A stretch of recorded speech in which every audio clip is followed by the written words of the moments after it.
Olá, gente. Hoje nós vamos falar dos órgãos do sentido, na realidade, do nosso sistema sensorial. O que seria de nós se nós não víssemos, não escutássemos, não sentíssemos a textura de uma flor, não sentíssemos o cheiro de uma rosa, o paladar da nossa comida? Todas essas informações são captadas do meio externo e levadas ao nosso cérebro. Na realidade, quem vê, quem ouve, quem sente o cheiro, quem sente o paladar ou percebe o mundo, não são os olhos, o nariz, a língua, a pele, é o nosso cérebro. Os nossos órgãos do sentido apenas captam a informação do meio e a transmitem ao nosso cérebro. Ele sim é o responsável por essa gama de informações do meio ambiente que faz com que nós nos relacionemos com esse meio. Você sabe como é que o cérebro funciona? Então vamos dar uma olhadinha rápida nele. O cérebro humano é dividido em duas metades, o lado esquerdo e o lado direito. O esquerdo pensa. 2 mais 2 igual a 4. O direito pensa. 2 mais 2 igual a 2 patos na lagoa. O lado esquerdo é responsável pelo pensamento lógico e o lado direito pela criatividade. Bem, vocês perceberam? O nosso cérebro, coordenando a função do hemisfério direito com o hemisfério esquerdo, ele é capaz de perceber tudo o que acontece ao nosso redor. Mas como é que esses órgãos captam a informação e mandam até o cérebro? Existem células especializadas para isso. São as chamadas células sensoriais. As células sensoriais, elas podem ser de dois tipos. Aquelas em que o neurônio, ele próprio, é a célula responsável pela transmissão da informação, e células epiteliais do nosso epitélio, que são modificadas para transmitir esta informação ao nosso cérebro. Quando a célula é formada exclusivamente por neurônio, nós dizemos que elas são células neurosensoriais. Quando elas têm origem epitelial, nós dizemos que são epitélio-sensoriais. Mas não importa qual seja a forma anatômica ou fisiológica da célula. Todas elas têm um caminho, levar a informação do meio até o nosso cérebro. Acontece que, dependendo desta informação, nós teremos um tipo de célula especial. Uma célula que vai captar a variação de temperatura, são as termorreceptoras. Aquela que vai captar a alteração da luminosidade, a fotorreceptora. Ou quem sabe, aquela que ao pressionar a nossa pele leva essa informação ao cérebro, a mecanorreceptora. A da língua, que vai captar as delícias do alimento, as quimiorreceptoras. Então, cada célula tem um momento de sua especialização. Ela é responsável por levar uma informação ao cérebro e ele então vai decodificar esta informação. Bem, para que o nosso cérebro pudesse trabalhar de maneira organizada, o nosso próprio organismo dividiu esse caminho de informações em 5 funções sensitivas: a olfação, a gustação, a visão, a audição e ao tato. Vamos falar cada uma delas separadamente para que a gente possa ter, no conjunto, a noção de como o nosso cérebro faz a interpretação dessas informações. Vamos acompanhar.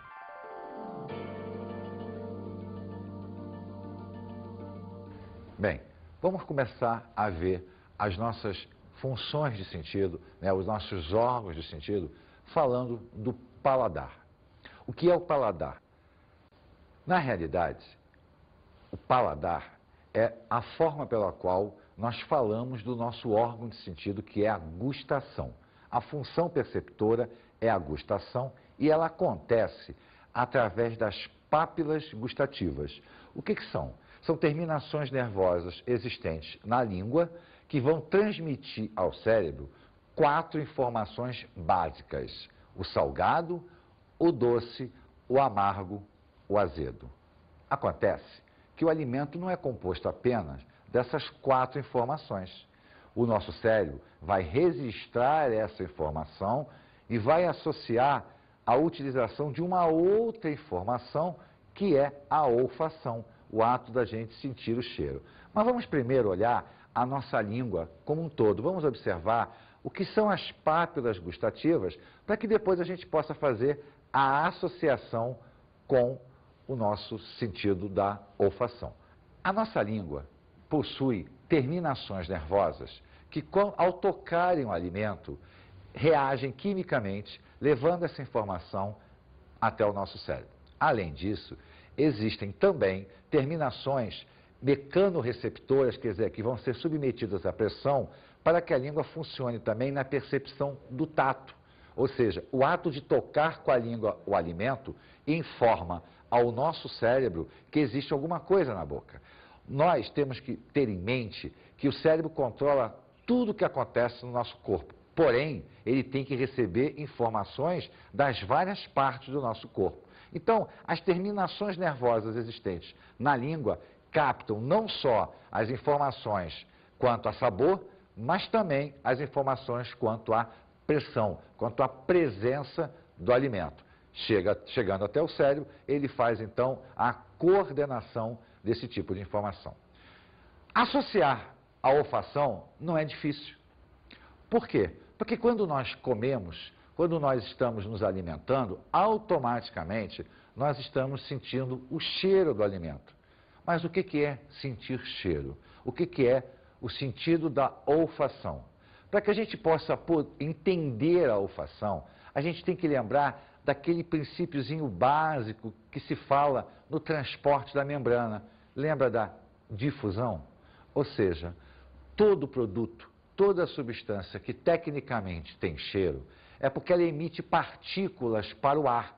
Essas partículas serão dissolvidas no ar e vão penetrar no nosso corpo através das fossas nasais. Ao penetrarem pelas fossas nasais, a região superior das fossas nasais, a chamada mucosa pituitária ou mucosa amarela, vão existir ali terminações nervosas. As partículas tocam a terminação e essa terminação, então, transforma isso em impulso nervoso e leva até o nosso cérebro. Com isso, a gente vai associar a informação da língua e a informação do olfato quando se trata de alimento. Não podemos esquecer que o nosso olfato ele terá a capacidade de percepção de vários odores, independente da sensação gustativa ou não. Você sabia, por exemplo, que o gás, esse gás que a gente usa na cozinha, ele não tem cheiro? Que o cheiro que nós sentimos do gás é colocado artificialmente? Porque se assim não fosse, nós nunca perceberíamos que existe um vazamento de gás. Então a companhia que controla o gás, ela coloca nele um odor, e esse odor só é utilizado no gás. O nosso cérebro, então, ao receber a informação, ele associa o que ele tem gravado na memória com aquilo que ele está percebendo. E aí você sabe que está vazando gás. Com o alimento é a mesma coisa. A primeira vez que você come alguma coisa, o cérebro grava as informações provenientes da língua e do olfato. Junta e registra. Ah, aquele alimento tem esse cheiro. E automaticamente tem este sabor. Não há como dissociar a informação olfativa da informação gustativa. Repara que o ar entra pelas fossas nasais, atingindo a região superior delas. Lá existem células que vão se conectar às partículas, levando a informação até o cérebro. Repare que o próprio alimento vai gerar uma informação por dentro da boca. Quer dizer, além do contato com a língua, o ar ao passar vai complementar a informação que chega através das fossas nasais. Então, para nós, seres humanos, é muito difícil nós dissociarmos essas duas informações. Mas acontece que nós, seres humanos, pouco ligamos para isso. Na realidade, a gente só faz essa associação quando nós comemos.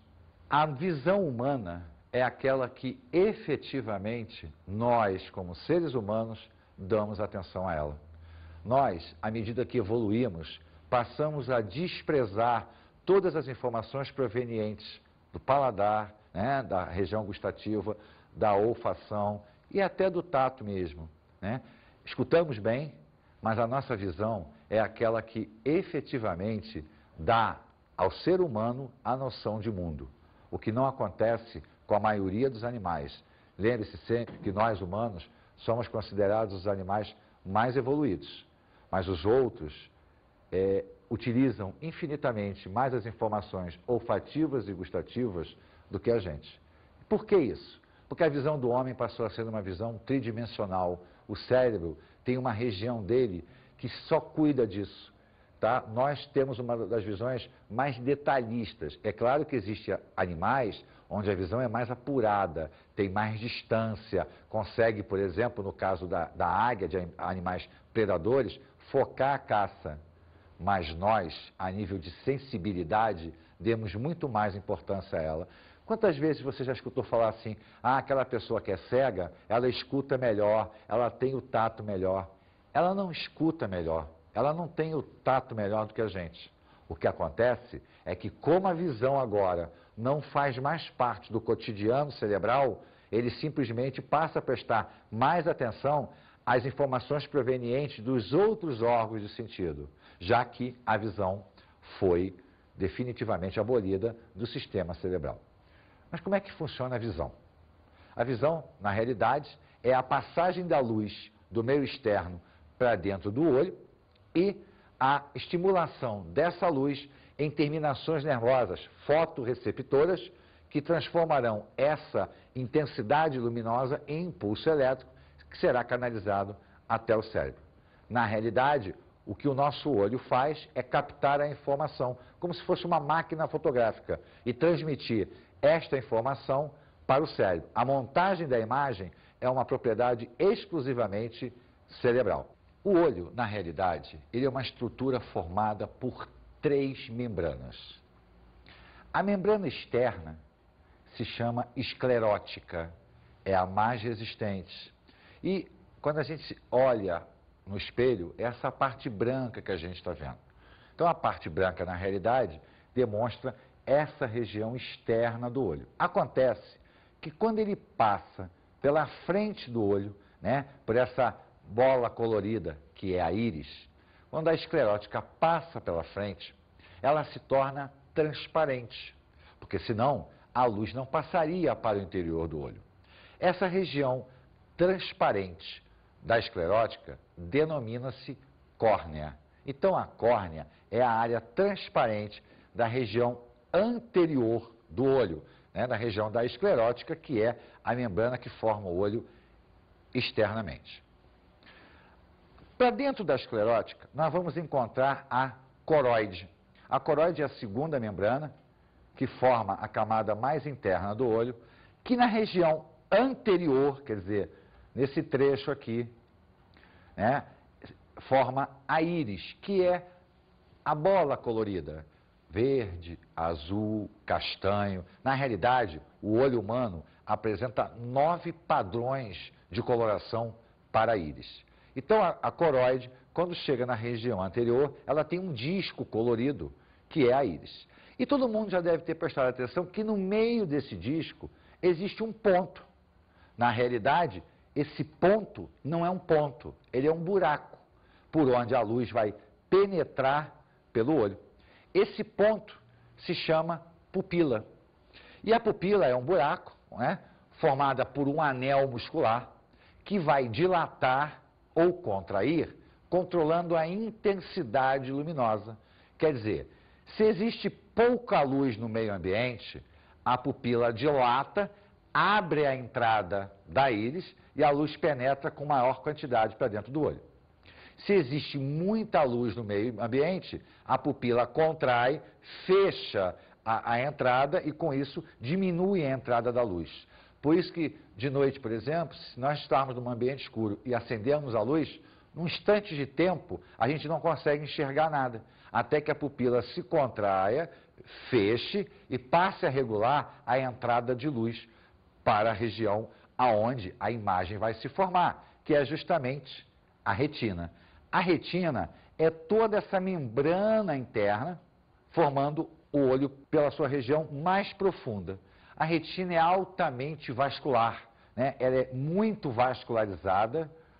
Por quê? Porque é justamente nessa região, no fundo dela, nesse trecho aqui, que nós vamos encontrar os fotorreceptores, as célulazinhas responsáveis por transmitir a intensidade luminosa em impulso nervoso. Esse impulso nervoso vai ser gerado aqui e será levado ao cérebro pelo nervo óptico. Então, a luz bate no objeto, reflete no objeto, passa pela pupila para chegar na retina. Acontece que, como toda boa máquina fotográfica, ela tem que ter uma lente que dê o foco da imagem. E essa lente se chama cristalino. O cristalino, então, é uma estrutura situada logo atrás da pupila. Então, a luz, ao passar pela pupila, tem que atravessar o cristalino. E ele é uma estrutura ligada por músculos ciliares que vão contrair ou dilatar para focar a imagem exatamente neste ponto da retina aqui, onde a imagem vai ser formada. Lá na retina, existem dois tipos de receptores. Um que funciona para o preto e branco e o outro que funciona para a cor. Então, os receptores que percebem a imagem em preto e branco são denominados de bastonetes. Os bastonetes têm uma sensibilidade muito grande, o que permite a gente ver à noite. Mas repara, quando tem muito pouca luz, você não consegue perceber a cor, você vê em preto e branco. Já os cones são os receptores responsáveis pela percepção da cor. A sensibilidade deles é menor do que a dos bastonetes, então eles precisam de uma maior intensidade luminosa. No funcionamento normal, os dois interagem, montando uma imagem razoavelmente boa aqui, que será calibrada no cérebro. Só que existe uma coisa interessante. Quando a luz passa pelo cristalino, a imagem que é projetada no fundo do olho, que é projetada na área sensível da retina, ela é uma imagem invertida. Então, se você está olhando um objeto nesta posição, na nossa retina, ele é montado desta maneira. Quando essa imagem chega ao cérebro, o cérebro corrige essa informação, colocando a imagem novamente na posição. Isso acontece porque a luz, quando passa pelo cristalino, sendo o cristalino uma lente cilíndrica, ocorre a inversão da imagem. Então, qual é a finalidade do olho? O olho vai captar a imagem, projetar essa imagem no fundo, transformar essa imagem no impulso elétrico e levar isso até o cérebro.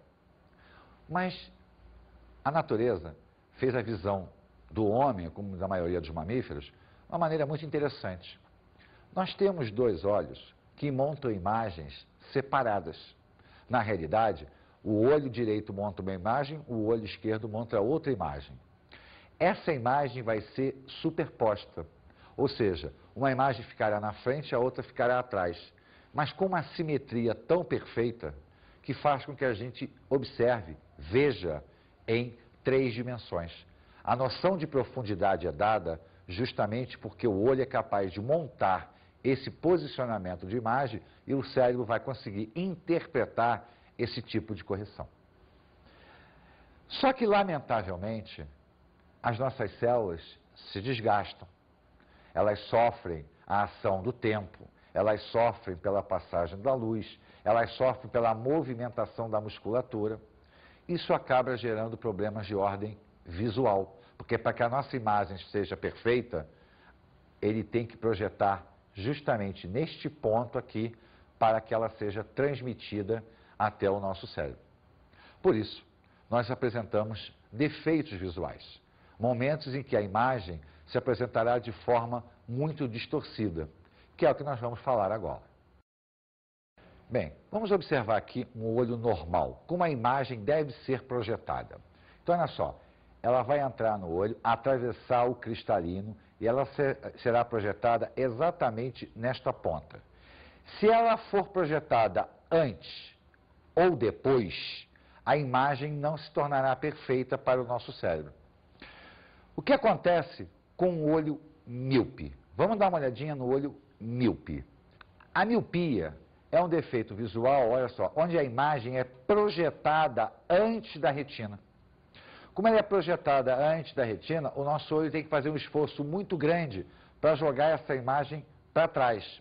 Por esta razão, nós usamos uma lente que vai abrir o raio luminoso. Com isso, ó, vai empurrar o raio luminoso desse ponto para o ponto exato da retina, corrigindo, então, uma falha visual. Ela é projetada antes, a lente, então, é uma lente divergente que vai abrir o raio, jogando o raio para depois. Acontece que se a imagem já joga o raio depois, a lente teria que puxar. É o caso de quê? Da hipermetropia. A hipermetropia, veja, a imagem é projetada depois da retina. Isso faz com que ela seja totalmente distorcida. Na realidade, né, essa imagem projetada depois da retina, isso é abstrato. É como se ela estivesse sendo colocada depois, ela não consegue ser focada no ponto exato. Para isso, nós temos que puxar o raio luminoso.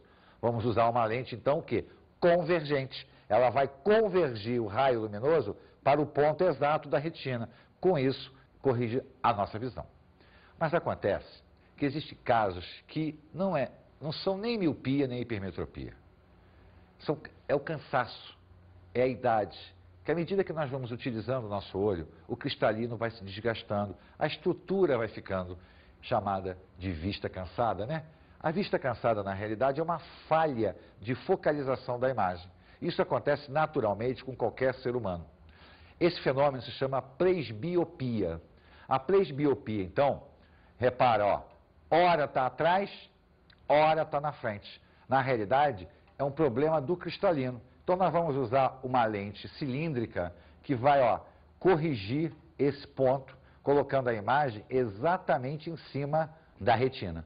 Esse fenômeno da presbiopia, ele é normal, porque a idade provoca o desgaste das células. Então, nós, seres humanos, que utilizamos muito a visão, acabaremos, de uma maneira ou outra, nesta situação aqui. Então, nós temos, basicamente, 3 grandes defeitos oculares. A miopia, a hipermetropia e a presbiopia. Vamos ouvir agora uma pesquisa que foi feita com pessoas para elas perceberem o que é não ter a visão. É uma experiência interessante, onde nós temos que prestar atenção na nossa olfação e na nossa gustação. Vamos a ela. Bem, o primeiro vai ser o olfato. Eu quero que você cheire e me diga o que é que tem aqui nesse copo. Produto de limpeza. Ah, não sei, pinho-sol. É um cheiro forte, tipo água sanitária, assim. Forte, ruim. Ah, estranho. Pinho-sol, acho. Vinagre. Acho que é vinagre. Vinagre? Açúcar. Bem doce. Açúcar. Sal? Forte, aham. Pó. Ai, sei lá, o que é isso? Uma pimenta do reino, sei lá, parece. Salgado. Sal. É ruim? É ruim. Amargo. Amarra a boca. Bem, vamos falar agora da nossa 4ª função de sentido, né? No nosso 4º órgão de sentido, que é a audição. Na realidade, a audição envolve uma estrutura muito conhecida com o nome de ouvido. O problema é, a palavra ouvido vem de ouvir. Só que a nossa estrutura auditiva não tem apenas a finalidade de ouvir. Ela está ligada também a uma outra função cerebral, que é a manutenção do nosso equilíbrio. Por essa razão, modernamente, o que nós chamávamos de ouvido, hoje chamamos de orelha. É meio esquisito? É, porque você fala orelha externa, orelha média, orelha interna. Poxa, uma orelha dentro da cabeça? Meio complicado, né? Mas lembre o seguinte, quando você está falando de orelha, na realidade você está falando de uma estrutura como um todo que tem a função de captar as ondas sonoras e transmitir essas ondas até o cérebro e também captar as informações do meio para que você possa permanecer numa posição de equilíbrio. Vamos olhar a estrutura como um todo. Vamos acompanhar ponto a ponto como é formado o nosso sistema auditivo. A nossa orelha como um todo é dividida em 3 partes. A chamada orelha externa, a chamada orelha média e a chamada orelha interna. A parte mais externa, que você conhece com o nome de orelha, na realidade é o chamado pavilhão auditivo. Ele tem essas voltinhas para captar as ondas sonoras e canalizar as ondas sonoras para dentro de um túnel, né? A chamada tuba auditiva, ou canal auditivo, melhor. O canal auditivo, então, vai transportar essas ondas captadas pelo pavilhão para o interior da orelha. Acontece que à medida que o som trafega, ele vai perdendo a força. Quando chega no final do canal, existe uma membrana que separa a orelha externa da orelha interna. Membrana essa chamada de tímpano. O tímpano, então, vai vibrar e ele vai estar ligado a um conjunto de 3 ossinhos, que são a bigorna, o martelo e o estribo. Então, nós temos 3 ossinhos pequenininhos dentro dessa região ligadas ao tímpano. Qual é a finalidade deles? É amplificar o som. Na realidade, eles funcionam como amplificadores. O som penetrou, chegou aqui meio cansado, ele vai vibrar o tímpano, que vibra o martelo, que vibra a bigorna, que vibra o estribo, amplifica esse som e o som então vai atravessar uma abertura chamada de janela oval para o interior da orelha interna. Acontece que essa região da orelha média, ela é preenchida com ar. E para que a pressão interna seja igual à pressão externa, existe um canal que liga a nossa garganta a essa região daqui, a chamada tuba auditiva, conhecida também como trompa de Eustáquio. A finalidade dela é manter a pressão interna igual à pressão externa. Já aconteceu de você chegar num local muito alto, ou pegar um elevador muito rápido, ou andar de avião, e de repente teu ouvido estala, ele tampa? Isso por quê? Está havendo diferença de pressão entre o meio externo e o meio interno. Aí você engole, mastiga, com isso o ar penetra, entra pela tuba e faz com que as pressões se igualem. É necessário que as pressões estejam iguais para que a onda de som trafegue na mesma velocidade. Quando essa onda sonora atravessa a janela oval, ela vai entrar numa rede de labirinto, a chamada cóclea. Ela vai percorrer esse labirinto aqui, que é preenchido por um plasma. Olha só, hein? Ele saiu de um meio que era o ar e agora entrou no meio líquido. Isso aumenta a velocidade da onda sonora. Ao final da cóclea existem terminações nervosas que vão receber essas informações, transformá-la em impulso elétrico e, através do nervo auditivo, levar as informações até o cérebro. Mas no meio do caminho, olha só, eu tenho aqui a cóclea, né, a região do labirinto como um todo. Eu tenho aqui os chamados canais semicirculares. Eles são importantes para a informação do equilíbrio para a gente. Na realidade, tanto os canais semicirculares quanto o próprio labirinto, né, esse próprio caracol que existe aqui, ele possui terminações laterais que, quando nós inclinamos o nosso corpo, essas informações vão até uma regiãozinha do nosso encéfalo chamada de cerebelo. Com isso, ele consegue corrigir a nossa postura. Existe uma doença chamada de labirintite, que é a inflamação dessa regiãozinha aqui. Quando ela está inflamada, essa informação não chega até o nosso cerebelo e nós perdemos então a noção de lateralidade, a gente não sabe se o chão está chão mesmo, ele está se deslocando. Enquanto nós estivermos com a nossa visão funcionando, olho aberto, o nosso cérebro consegue corrigir o problema. Mas na hora que a gente fecha os olhos, que a informação visual não existe mais, nós dependemos de um bom funcionamento desse trecho aqui, para que o nosso cérebro saiba exatamente em que posição nós nos encontramos. Então, atente, o nosso sistema auditivo, ele capta as ondas sonoras, transfere até uma região nervosa, vira impulso elétrico, vai até o cérebro e ele então forma o som. Então, nós não escutamos pelos ouvidos, nós escutamos, na realidade, pelo nosso cérebro. Lembre-se, o ouvido capta apenas a informação. O nosso cérebro traduz essa informação. Chegamos, então, à nossa última estrutura do sentido, que é o tato.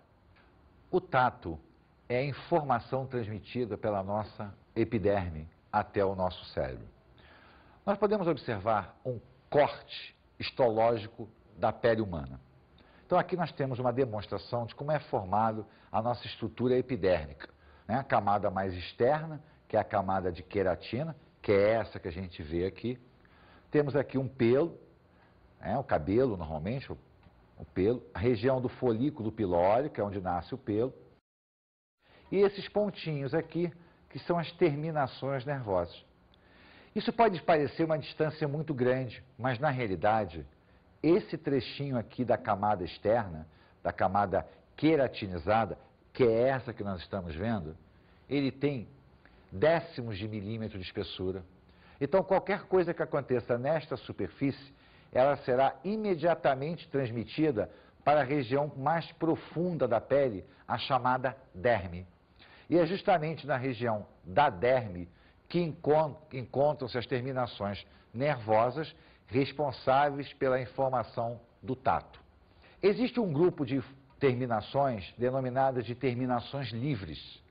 Essas terminações livres transmitem a informação da dor.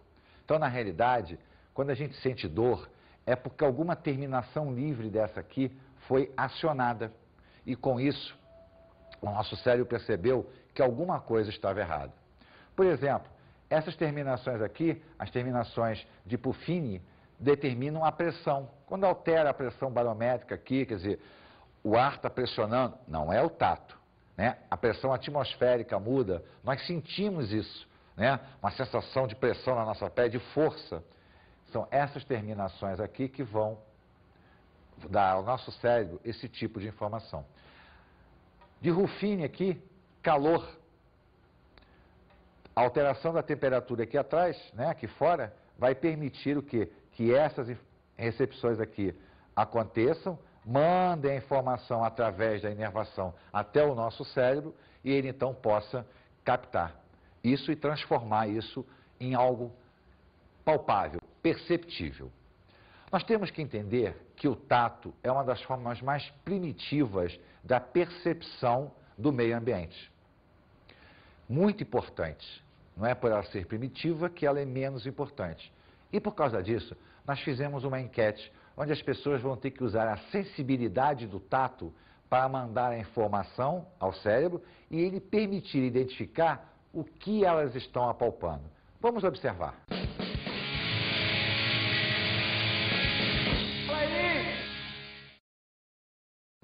Tinha um algodão, Algodão, palha de aço. Eu acho que é algodão. bombril, Palha de aço. Carpê. um carpê, lixa, tecido, onde que tá o outro? Lã, Áspero. Macio. Viu, gente? Quando a nossa visão não funciona, o tato passa a ter uma importância muito grande. Mas não só ele, né? A nossa audição, a nossa olfação, a nossa gustação, todos os órgãos são importantes para que nós possamos nos relacionar com o meio ambiente. É assim que nós vivemos dentro desse grande ecossistema chamado de Terra. Vamos às dicas de estudo.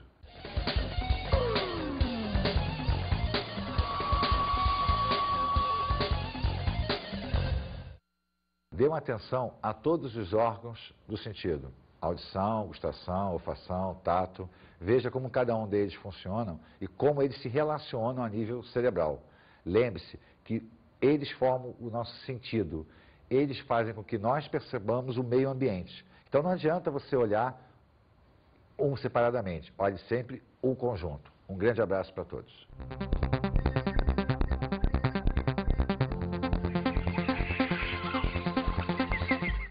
Na aula de hoje, estudamos o sistema sensorial, órgão dos sentidos. Vimos cada órgão do sentido separadamente. Vimos como funciona a visão, a audição, a gustação, o tato e a olfação. Vimos que a importância do funcionamento em bloco para a percepção do meio ambiente. Bons estudos!